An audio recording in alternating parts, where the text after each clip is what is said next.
Well, welcome everyone to Dayton Metro Library's Writers Symposium 2024. I am very excited. I'm very excited that you guys are here. I hope you guys are learning. I hope you guys are being enriched and kind of encouraged and motivated to go out and do your own projects. This particular session is Crafting Compelling Characters. We have a wonderful, wonderful guest speaker today. I'm going to introduce her in just a moment. Just want to give you a few legalese.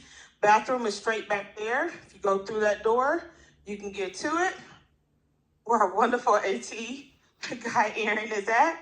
And if you need to leave, this is not like you have to sit and be quiet. Feel free to go ahead and do that, okay? Kristen has a presentation that's going to be all her own, but towards the end, if there is time, we'll be glad to give time for questions. And please just raise your hand and wait for me to come to you with the mic. One, because that's the only way Kristen is going to be able to hear you clearly. And two, we want everybody else in the room to hear the question, okay? All right, so let me introduce Kristen Hamilton. I'm going to read the official bio, even though I know her very well. Where's this camera at? I'm really bad at this. Okay. All right, I know her very well. She is a gem. She knows what she's talking about, and I would take every bit of piece of advice that she gives and write it down. All right, but her official bio: fiction book editor Kristen Hamilton earned a degree in English and writing at Boise State University and has over a decade of editing experience. To date, she has edited over 500 books, several of which have won awards and have top Amazon bestseller list. She began her career as a fiction book editor in 2012, and you can find more information about her at our website, kristencorrects.com. Everyone, please welcome Kristen Hamilton. Ooh, a round of applause. Thank you. Thank you so much. Thank you, Tanila, for that introduction. So everybody, I am here in my home office. I am located in Boise, Idaho. So I'm 1,979 miles from you guys right now. So power of technology. Hello, how you doing? Okay, so I'm going to switch over to share my my PowerPoint, because that is what we're here for. Okay, so crafting compelling characters is what we are talking about today. Let me pull up my notes. Okay, so Tanila basically did a really good introduction of me. So I have a degree in English and writing from Boise State University. I began my career as a fiction book editor in 2012. And in that time, I've edited over 500 books, including quite a few award winners and Amazon bestsellers in their respective genres. I typically work with everything under the fiction umbrella, but I also work on memoir, just because memoir is creative nonfiction, so it's very similar to fiction. So pretty much everything that I'm going to be that I'm talking about today in this class can be applied to memoir as well. So over the years, I have spent countless hours reading, editing, evaluating manuscripts. This has given me the insight to determine what works and what doesn't work for a successful novel. There is no one-size-fits-all method or secret formula to writing a book, because every single manuscript is a different blend of characters, setting, voice, tone, plot, writing style. There's a whole lot that goes into it. So I live in Boise, Idaho with my husband, my 2-year-old son, and 3 cats. And you can probably guess that my house is constantly a wreck. So this is my office. This is my safe space. Nobody else is allowed in here. So yeah, here we go. So all these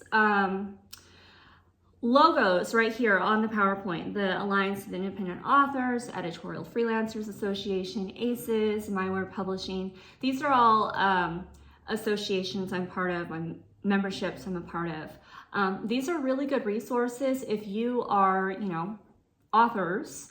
If you are ever in the position where you will be eventually looking for an editor, obviously I hope that you consider me first.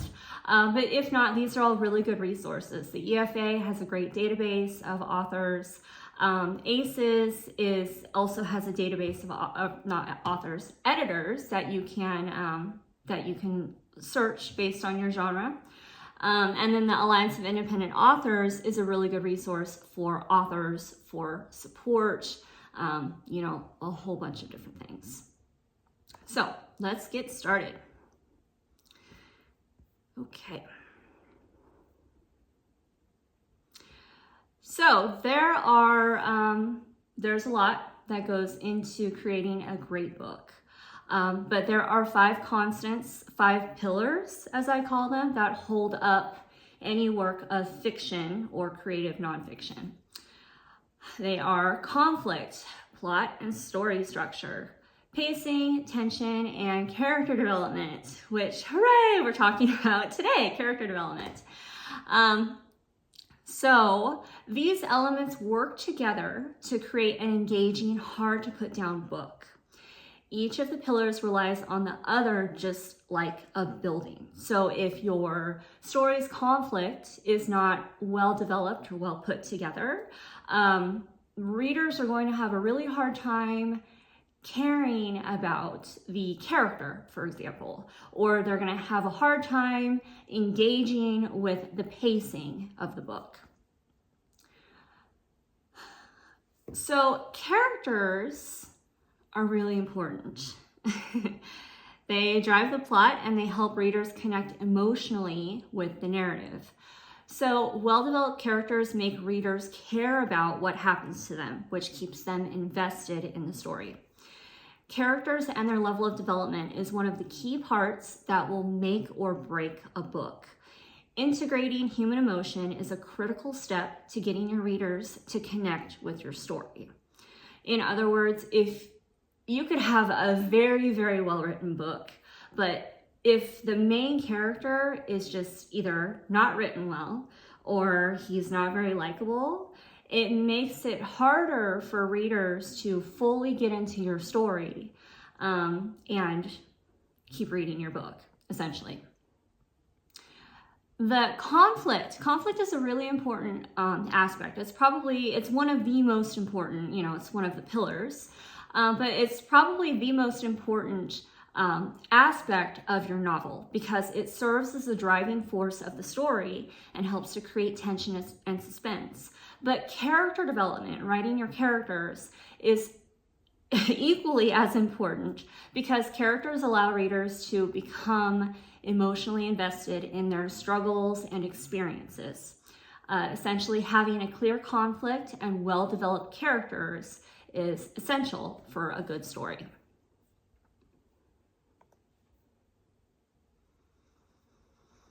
Okay, hold on, getting my notes.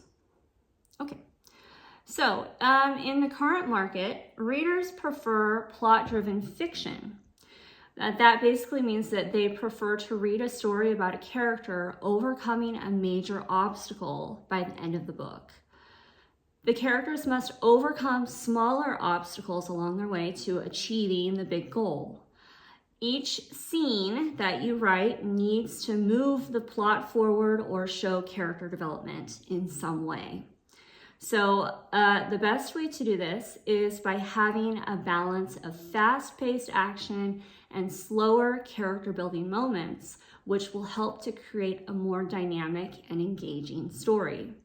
So when you have conflict, clear conflict, and well-developed characters, a book will be more engaging and more interesting to your readers. So everything is, kind of works together. Character development is one important aspect of writing a book, alongside the conflict, the plot development and clarity, all those things.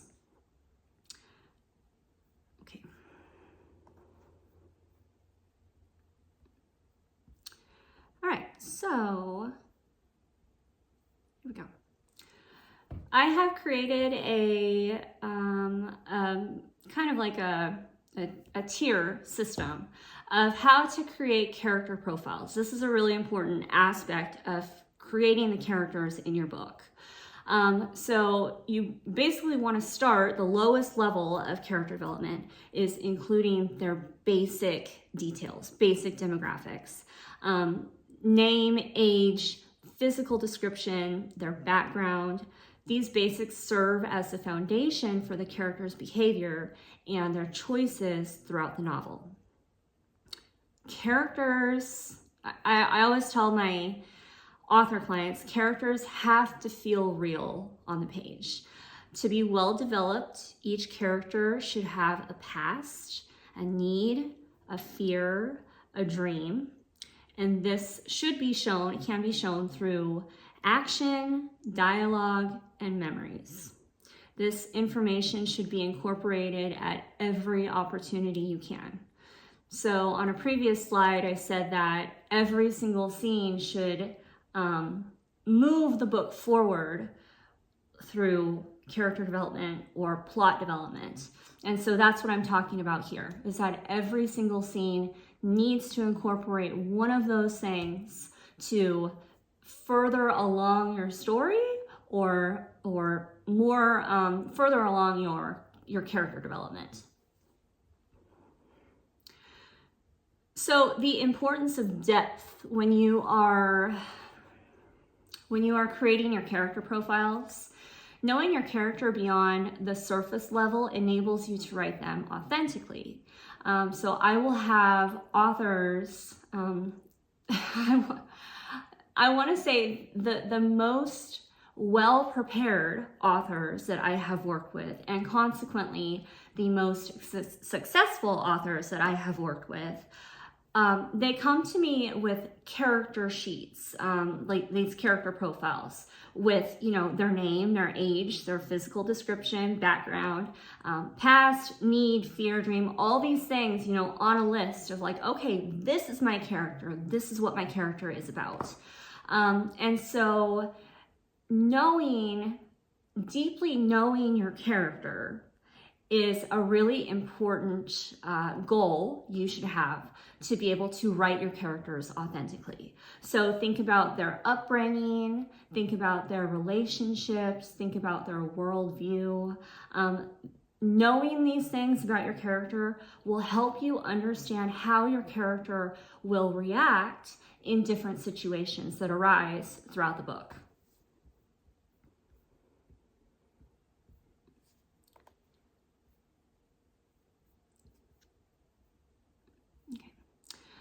So here we go, character goals and motivations. So goals and motivations are, what does your character want? What do they want to accomplish in the book?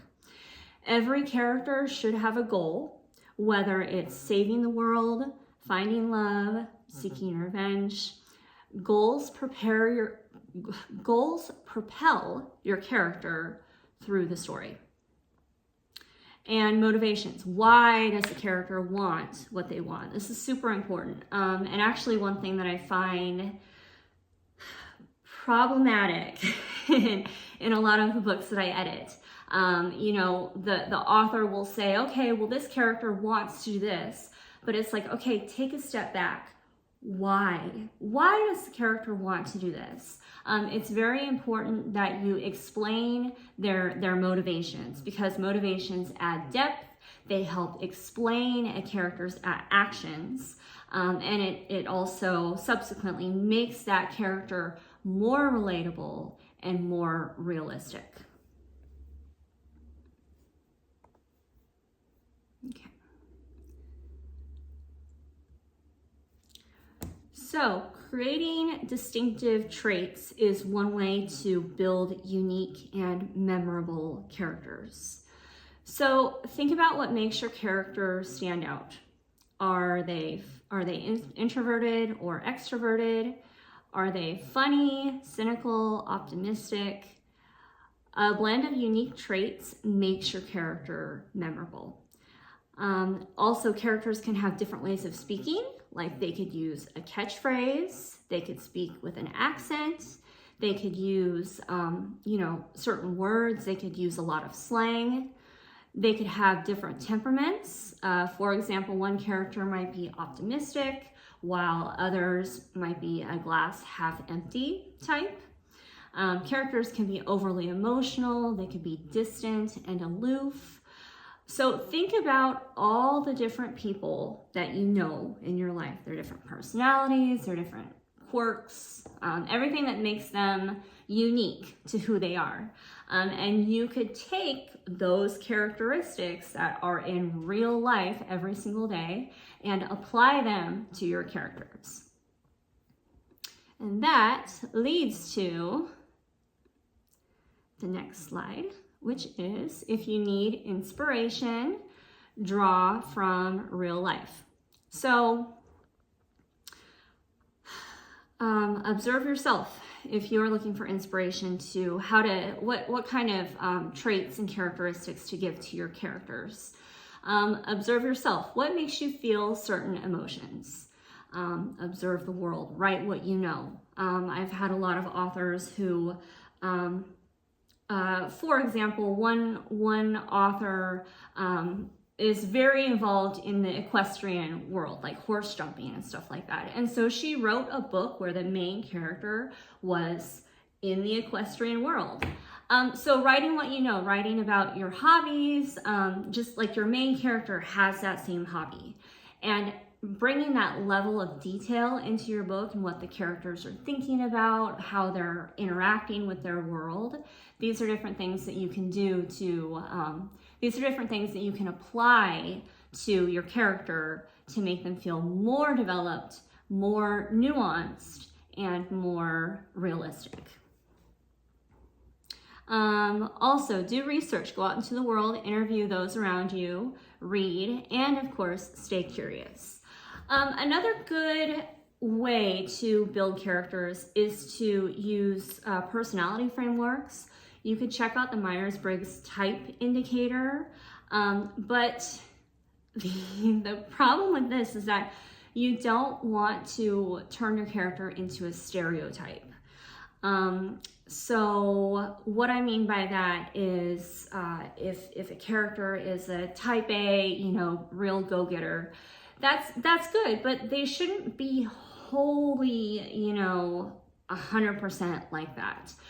People are real. People have positive traits and they have negative traits, and both of those should be written about and taken into consideration when you are developing your characters and writing your story. Okay. All right, so building unique and memorable. Okay, so strengths and flaws. You want to balance the characters' strengths and flaws. So perfect characters are unrealistic and boring. So giving your characters strengths that help them succeed, but you should also give them flaws that challenge them. So what I mean by this is that flaws help make characters human. They help make them relatable. They help make them more interesting for readers to read about. So your protagonist, for example, when you're talking about balancing their strengths and their flaws, your protagonist can have a fatal flaw that leads to his or her downfall.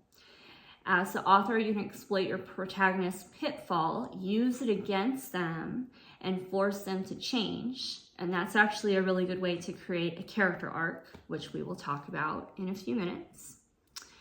Even the bad guys should have character development and have some good things about their characters.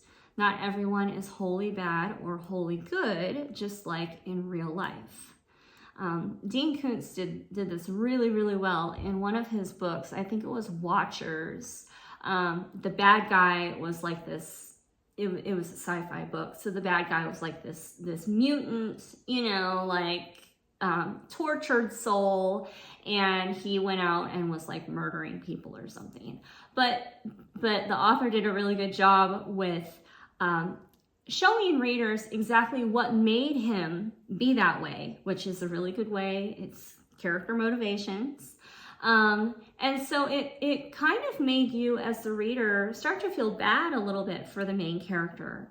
And I know obviously that's not the main goal in writing the antagonist, but it does create for a really excellent, I want to say, diversified character. So keep that in mind as you're writing. Even the bad guys should have character development. Relatable flaws. So whether it's insecurity, arrogance, or fear of failure, well-placed flaws can evoke sympathy from readers and create tension within the story.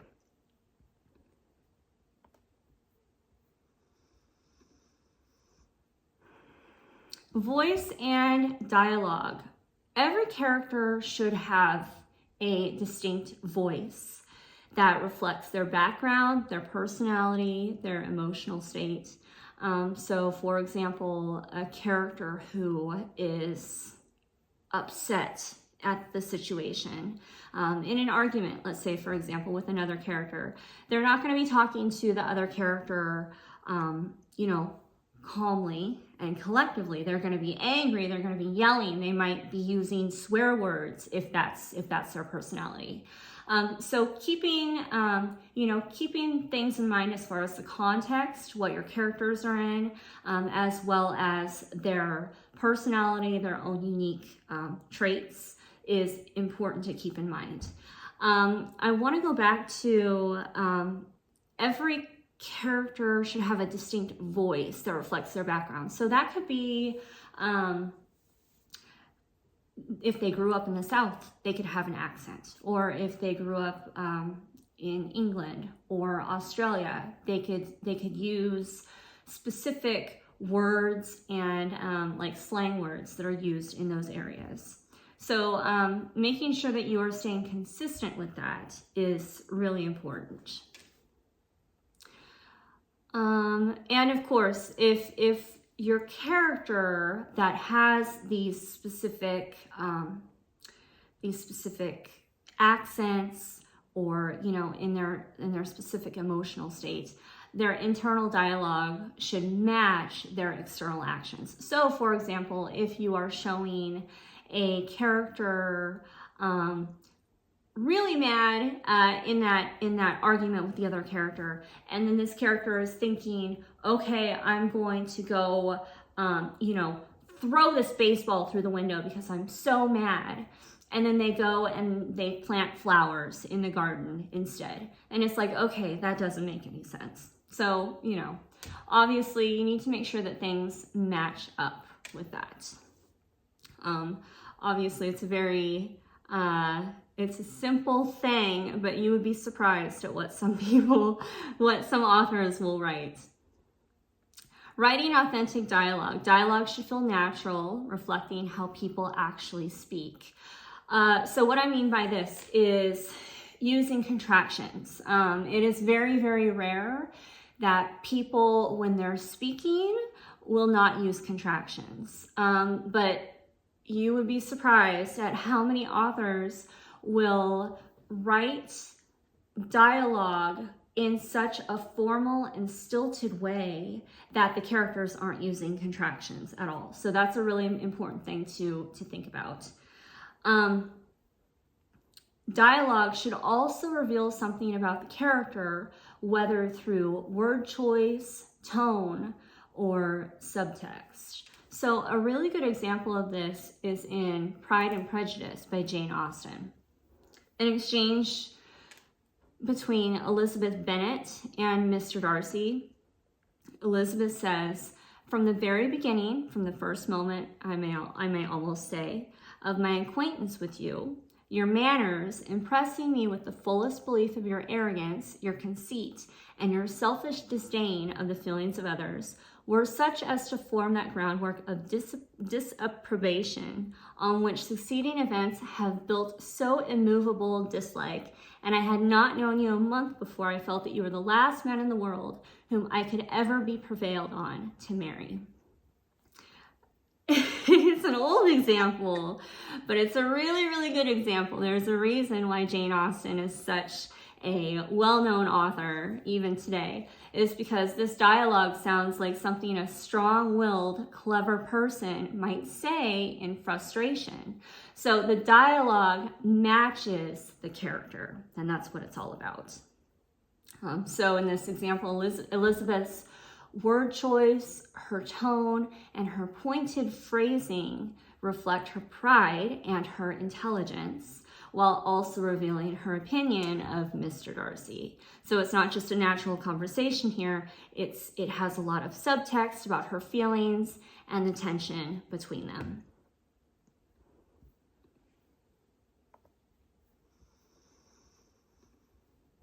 Okay. So character arcs. Character arcs are fun. So there are several different types of character arcs. The positive one, they're typically positive in books. So the character grows or improves in some way. Negative typically happens to the antagonist, the bad guy, in which the character deteriorates or succumbs to their flaws. There are flat character arcs where nothing happens with the characters, with the character's character development. Their role is to impact the world around them.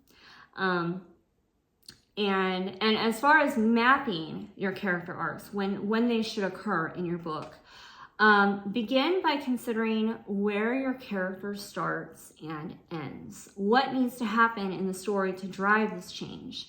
So character arcs often follow the story structure, the exposition, the rising action, the climax, and the resolution.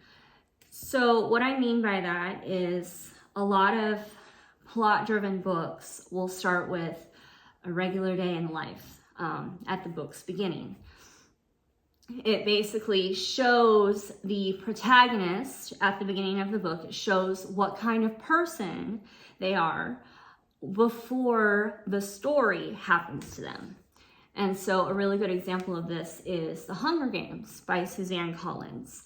The book begins with Katniss on what seems to be a regular day in District 12.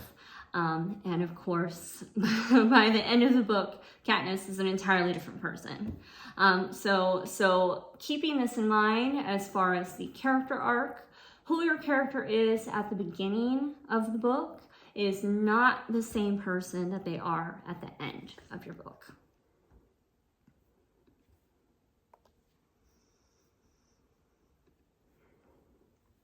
Okay, so static and dynamic characters. Static characters don't change throughout the story.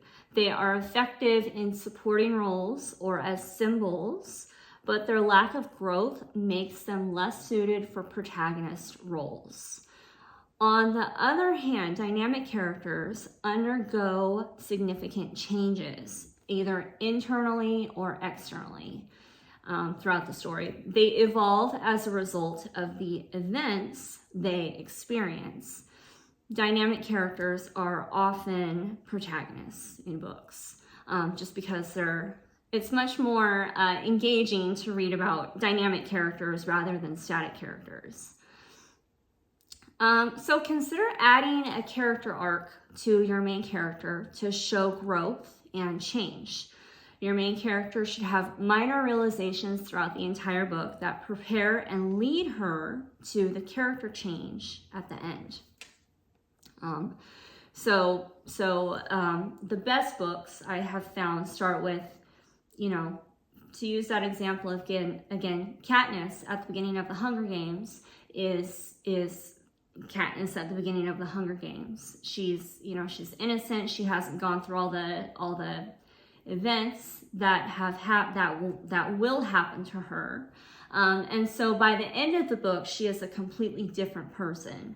And along the way, she has these little obstacles that she overcomes that teach her lessons. They make her change, they force her to change her actions. What she would have done in the beginning of the book is not what she does by the end of the book.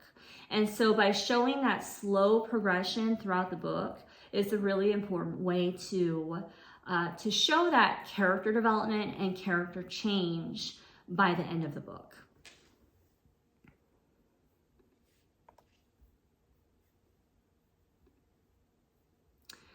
How to develop characters. So there are several ways to develop characters.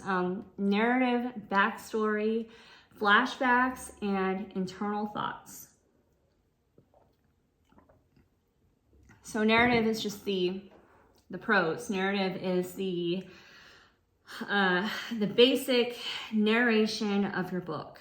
So if you can incorporate more character development at any opportunity that you can, it's the best thing for the book. In order to truly allow your readers a glimpse into your characters' lives and what they're dealing with, try to be working on that character development throughout the entire book, even until the very last page. Your protagonist should have the most character development to make him or her much more likable and more relatable to your readers. That's a very, very important point. Backstory. So if you use backstory, you want to make sure that you don't go on and on and on about a character's history or backstory. Otherwise, it will potentially be an info dump. An info dump is essentially information that isn't needed right then in the story. So it has been a very, very, very long time since I have edited a backstory. So I feel like I should say that backstories seem to be falling out of fashion. A lot of readers nowadays, they prefer to have a more integrated, seamless experience of seeing the character development. And what I mean by that is including more character development in the story's actual narration itself. So try to limit backstory as much as possible. A really good way to do this instead would be to, if your character wants to share information about their history or their past, a really good way to share it would be through internal thought or through a conversation with another character in which they share this information about themselves. And it's like a one sentence thing as opposed to like pages and pages and pages of information. So a character's backstory informs their current actions and decisions. So that's important to keep in mind as well. So understanding their history helps authors create a consistent, believable character and behavior. So if you are going to use backstory where you're actually, like, oh, this happened, and then this happened, then this happened, then this happened. If you are going to do that route, try to keep it to a maximum of 4 pages. Anything beyond that, reader engagement starts to go down. Flashbacks. Flashbacks are very similar to backstory. The only difference is that a flashback is an actual scene that took place in the past. They can reveal key moments in a character's past, but just like backstory, they should be used sparingly because flashbacks that disrupt the flow of the narrative can confuse or disengage readers. So you want to make sure that you are integrating flashbacks carefully. And of course, whenever possible, I would really suggest just keeping it into the narrative.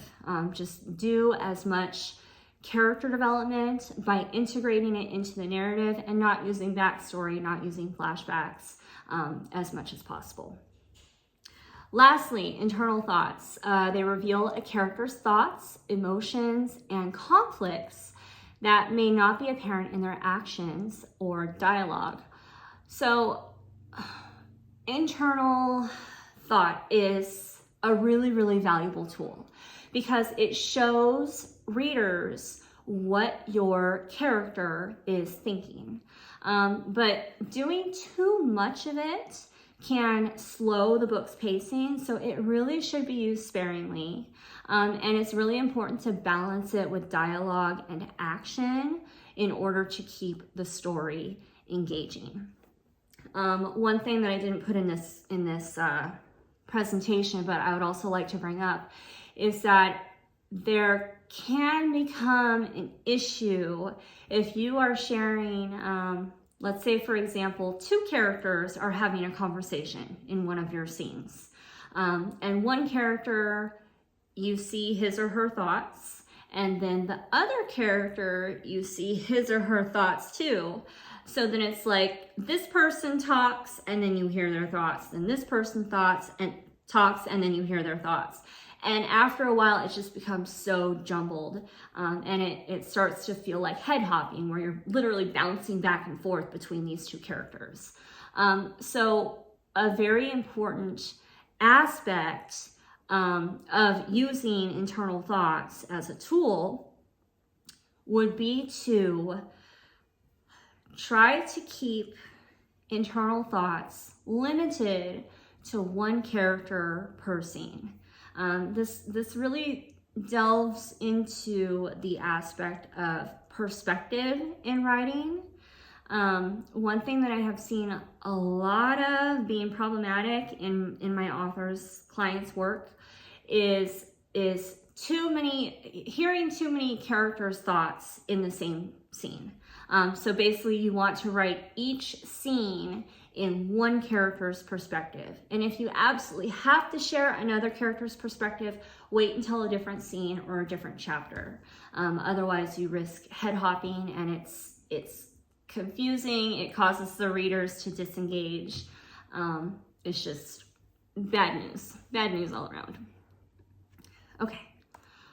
Whew, all right, that was a lot. That was fast, and I apologize if I went too fast. So questions. So I have a picture here of me and my cats. If you guys want to take a look at that while we're asking questions. So I will open it up now to any questions you have. All right, we have a few questions. I'm going to come around with the mic. I saw here first, and then I'm going to come here, okay? Hi, my name is Autumn. I write across genres, but right now I'm working on a fantasy romance series, and so I'm toying around with dual point of view. What character arc advice would you have for dual point of view books where you have essentially two protagonists? Okay, that's a really good question. So when you have two protagonists, it makes things a little bit trickier because it's basically double the character development that you're needing to be doing.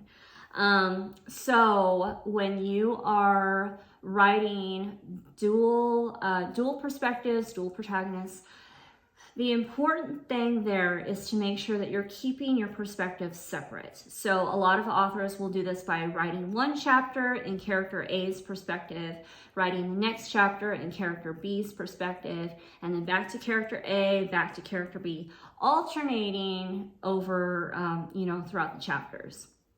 So that is really important. Yeah, keeping your perspective separate. And then as far as character arcs, you want to make sure that the character arcs are developed at about the same speed as each other. So a really good way to do that would be to map out the different parts in your book. So you have the book's beginning, middle, and end. The beginning is where you should show both your characters in a normal day in the life. Just show them who they are before the events of the story take place.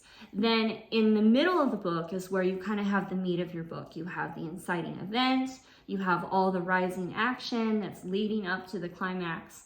All those obstacles that they face should be each situation should change them a little bit, change their worldview, change how they, their perception of the situation. And when you're working with dual protagonists, you basically want to make sure that you are giving both of the main characters the same amount of time on the page, and their journeys through their character arc should be pretty parallel throughout the book. Thank you. I'm going to ask a follow-up question to that, and then I'm going to come to you. I have questions too. I don't know about y'all, but I got questions too. So can the rising action on a dual point of view story be the same thing? So that catastrophic event that happens, that bad thing that happens, where both characters kind of arc and develop and change and grow to where our goal was at the beginning, might be two separate things, but can the pinpoint be the same event?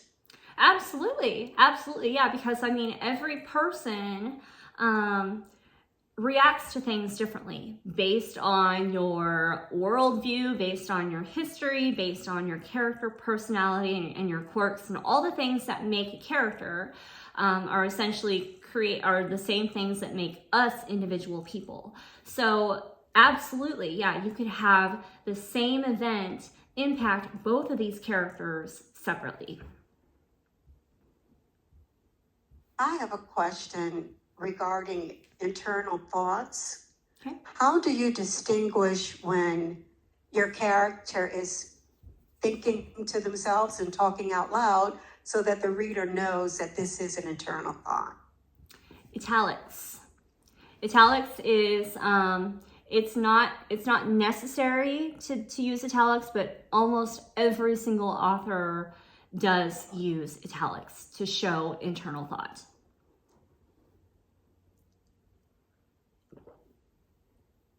I see another question. Here I come.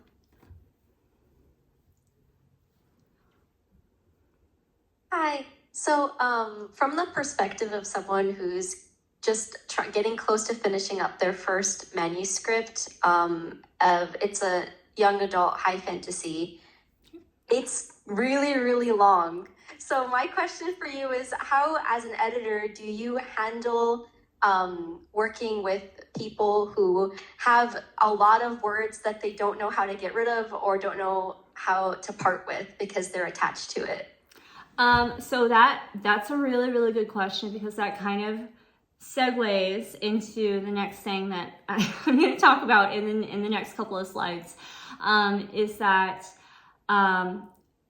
if you have the budget to hire a book editor, a lot of book editors offer a service called a manuscript critique, which is where the editor will read your book, not do any edits, but just highlight things, comment on things, say things like, hey, this scene right here doesn't feel like it does anything. Like I don't see the point in this. I don't think that this really should stay in the book. Or other sections that are like, okay, well, this feels like it should be moved to chapter 5. Or this section right here feels like it just goes so fast that it needs more development. So a manuscript critique would be a really good option for that.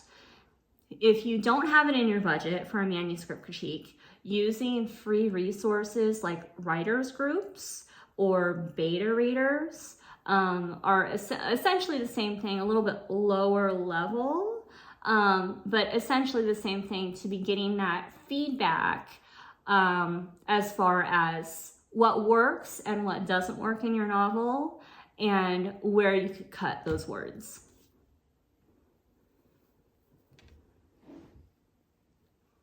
Okay, here we go. Got another question in the back. Okay, I just wanted to know how, on average, how much do editors charge, like, per word?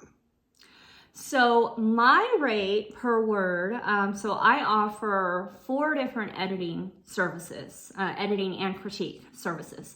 So manuscript critique, which I was just talking about, is where I go through, I read the whole book, I highlight and point things out as far as what works, what doesn't work, provide suggestions on how to improve the book.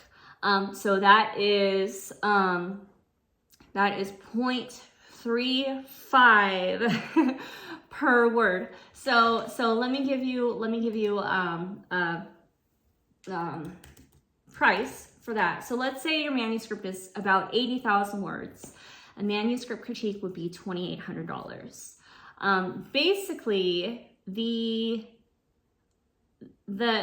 editing process, depending on factors like if you want a manuscript critique, if you want developmental editing, line editing, copy editing, whatever your manuscript needs, as well as the size of the book, most books are anywhere between, I would say $1,600 on the low end to about $5,000 on the high end. I have one more question, and then if there are any other questions, please, while I'm asking this one, raise your hand. Otherwise, we'll let Kristen go forward. When you talk about, and I forgot the term you used, I know dynamic was one, I think it was static. Characters. Mm-hmm. Yeah. Okay, so how do you, if you're writing series, Mm-hmm. how do you take a static character to dynamic?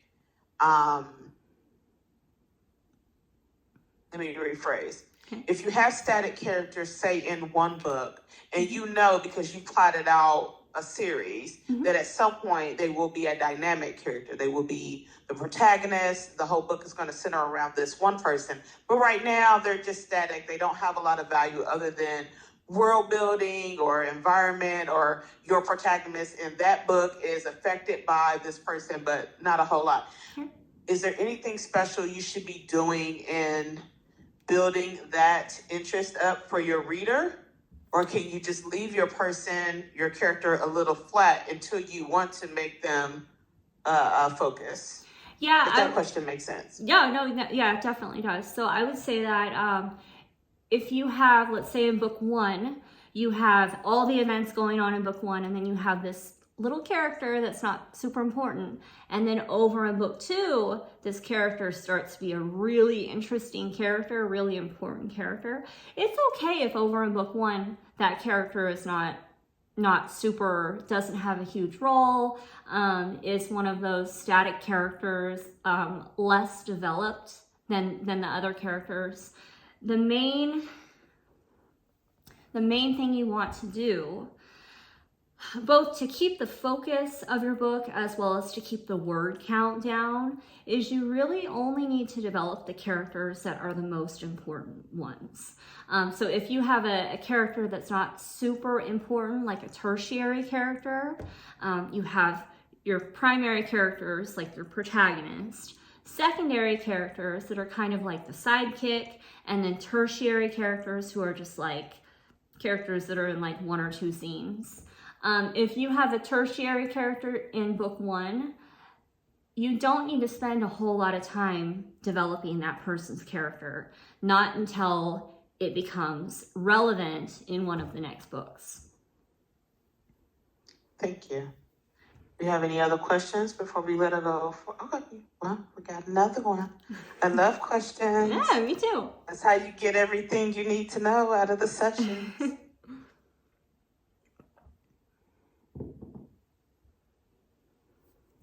Hello.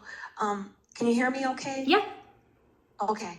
My question is, I wonder if you've had a story for a book in your head for like years, like more than 5 years, and you just don't know how to get started, and you've been brainstorming and, creating graphs and plot lines and stuff, but don't know how to really put the character on the page and bring it to life. What's the best way to, what kind of exercises can you do to really bring your story and your character to life? So I am a huge fan of using outlines. I love outlines, and I know that not a lot of authors do. You have your plotters or you have your pantsers. It's kind of 50-50. So outlines are so awesome because they help you really visualize this happens, then this happens, then this happens, then this happens.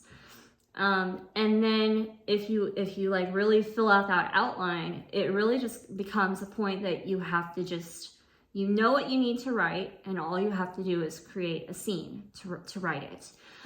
So outlining is really helpful. As far as developing those characters, using character trait sheets are really good tools. So let me go back to let me go back to, here we go, this level 1, level 2, level 3. Developing your characters in this way, even if it's something as simple as, you know, writing this down on a piece of paper. What's their name? What's their age? What's their physical description? What's their background? You know, that's the basics that you need to have in there.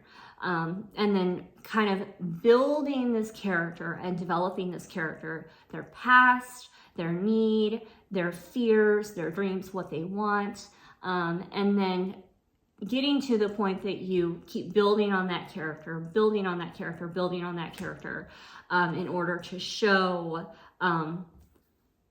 literally everything that there is to know about that character. Did that answer your question? She said yes. Okay, okay, good.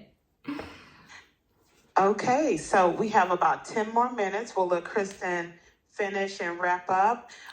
And when the screen goes off, I will put up her website. So you guys, if you want to take the time to write it down then, if she doesn't already have it on the slide somewhere.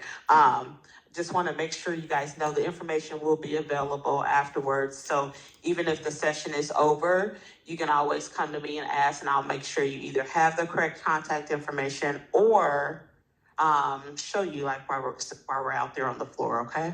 All right. Okay. So key takeaways. There we go.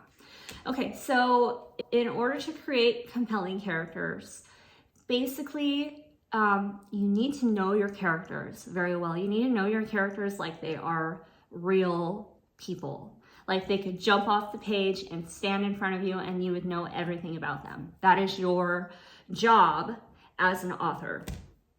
You want to be able to create deep profiles about your characters. You want to define character goals and motivations in your book. Develop their personalities and their character arcs, and do this using dialogue and internal monologue. A good checklist for writing is right here. Create a detailed character profile before you start writing. That'll really help you hit the ground running. Give each character distinct goals and motivations. Their motivations are really, really important. Like I said, that's something that a lot of authors miss. And then ensure that even minor characters have memorable traits. So even if the minor characters aren't having character arcs, just having those memorable traits is helpful, is good, important to have. A couple resources are The Art of Character and Characters and Viewpoints, those books. Okay, so I talked for a second about my manuscript critique service. So when I am reading authors' books, these are the questions that I'm asking myself as I'm going through their book in relation to characters and character development. This is a pretty big list of questions, and I'm not going to read all of them because I don't think my voice can handle it. But basically, it's really just asking all these questions as far as is the protagonist the clear major main character in the book? Is the protagonist who the book's events are happening to? Have you developed your characters to be rich and developed, or are they flat and stereotypic? do secondary characters enhance and enrich the protagonist's story? So these are all questions that you should be asking yourself as you are going through your book, developing your characters, and writing your story.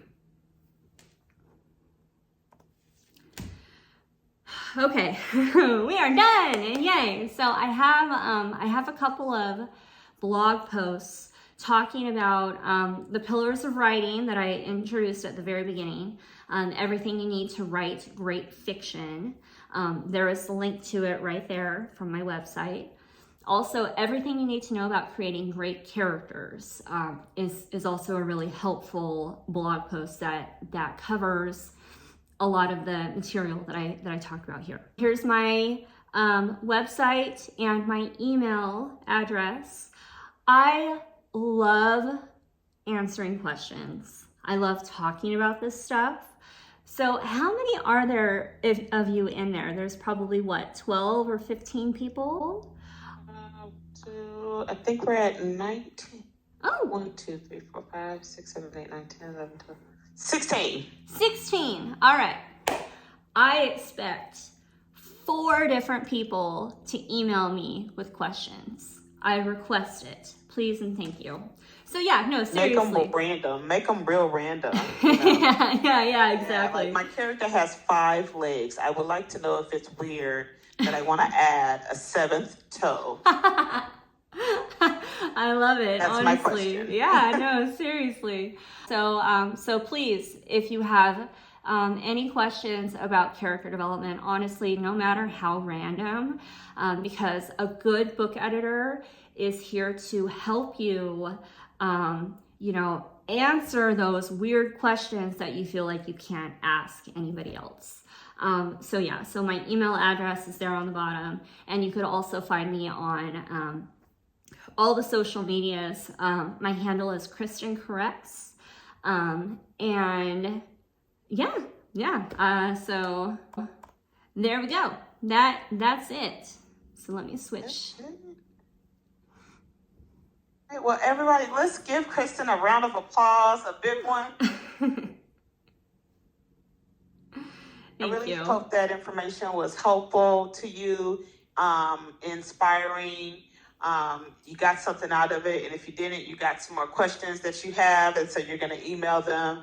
Thank you so much again for being here today, and thank you so much, Kristen. You know you're it. That's all I'm going to say. Thank you so much for offering all of your information. Again, thank you so much. You did great. I'll follow up later with how things go, and I'll send you some pictures of the symposium, the floor, so you can see what the real deal is like. Thank you. Y'all want to wave goodbye? You want to be real weird? Okay. Bye. Bye, guys. Thank you so much.